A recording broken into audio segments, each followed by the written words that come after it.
আপনার সাধারণ ফোন দিয়ে ছবি তুলে কিভাবে এইরকম ডিএসএলআর মতো লুক দেবেন চলেন প্রসেসটা দেখাই দিই। এই জন্য আপনার ফোনে স্ক্রিনে চলে যাবেন, এরপর ChatGPT চলে যাবেন। এখন আপনি যেই ছবিটা ডিএসএলআর লুক দিতে চান সেই ছবিটা সিলেক্ট করে দেবেন।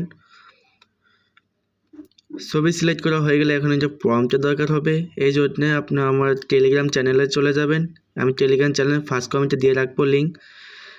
টেলিগ্রাম চ্যানেলে যে দেখেন একটা পোস্ট করা আছে, সেখানে একটা প্রম্পট দেওয়া আছে, সেই প্রম্পটটা আপনি কপি করে নেবেন।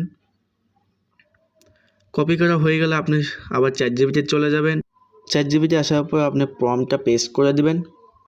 পেস্ট করা হয়ে গেলে এখন এটি এন্টার করে দিবেন এবং কয়েক সেকেন্ড যেহেতু আপনার পিকটা তৈরি করে দিবে। কয়েক সেকেন্ড পর আপনি এরকম ডিএসএলআর লুকের মধ্যে একটা পিক দিয়ে দেবে। এখন পিকের ভিতরে যে এটা উপরে একটা ডাউনলোড অপশন আছে, সেখানে ট্যাপ দিয়ে এটা ডাউনলোড করে নেবেন।